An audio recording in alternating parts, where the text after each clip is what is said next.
morning, St. Francis. Good morning, people of God. It is Monday, the 14th day of July, 2025. It is Monday of the 15th week of the year, the 15th week in Ordinary Time. It is also the memorial today of Saint Kateri Tekakwitha, the lily of the Mohawks, the member of the Mohawk Nation, who converts to Christianity, becomes a Catholic Christian back in the 1600s during the Jesuit missionary movement in the northern part of New York State and the southern part of Canada, Ontario, and Quebec in those areas. Again, she converts to Catholicism. She becomes a Christian, Catholic Christian.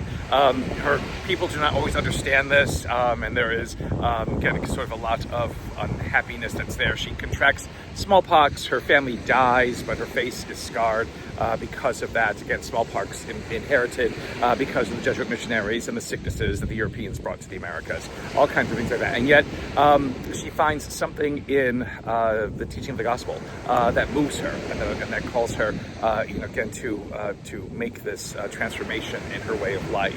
And so she becomes, again, a symbol of the missionary movement among the native peoples of North America, again, at this time. Not all of it was always good, of course. We have to note that, but some of it, again, allowed for the seeds of the faith to begin to take root here in North America. Again, both the good and the bad need to be remembered today as we remember Kateri, and again in her witness to God's love and to the power of the gospel speaking in our midst. I am once again at a beach, and again, as always, where the sun is drooping in my eyes. Not Long Beach Island this time around, but this time it is Bullhead Islands.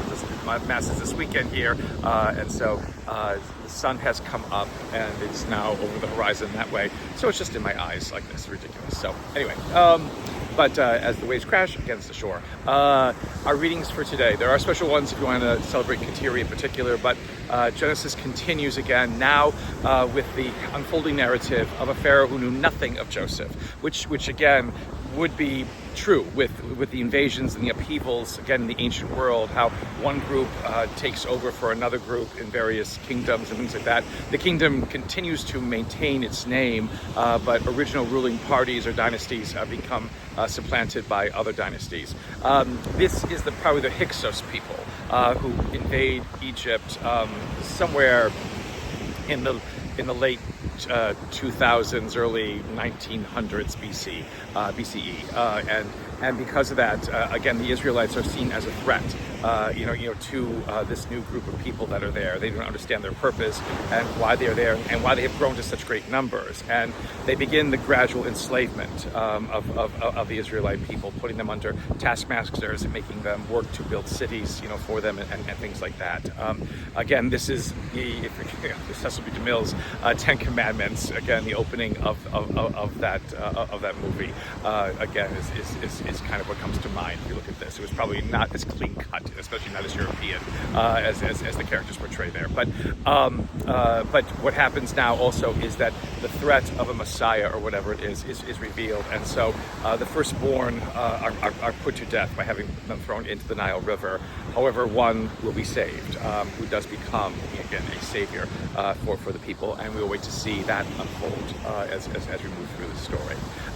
Matthew's Gospel today, we basically finish a long narrative, a long soliloquy that Jesus does, educating the disciples who he's about to send out, actually educating the 12, again, because in Matthew's Gospel is the 12, who he's about to send out to the various towns he is intending to visit. And this last part of this great teaching and getting them ready for this is basically to say that that their message has to have a bite to it in one way, that he has not come to sow peace on the earth. He's come to sow discord, turning family members against family members, and then goes into saying, if you do not love me more than anything else, even more than your family and whatever it is, you're not worthy of this kingdom. And then goes into talking about how a prophet is supposed to be identified, and that a prophet may not always be accepted, but a prophet must always maintain the job and the role of prophecy within this. It's a very unsettling part, again, of this mission that, again, you don't necessarily get in Luke's gospel. But it is, in many ways, something that helps to remind us of the fact that Our faith is not a comfortable seat in an overstuffed chair with a little kitty cat on our lap, to kind of pet now and then.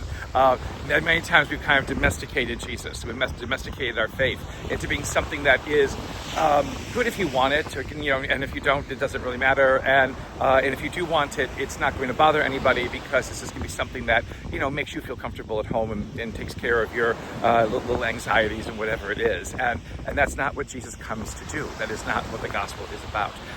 The gospel is about transformation. It's about looking at the world differently. It's about the downfall of all of these contraptions and these structures that we've created that we think bring order and that we think bring peace to the world, and actually they don't. They seek to work against us so many times and even enslave us.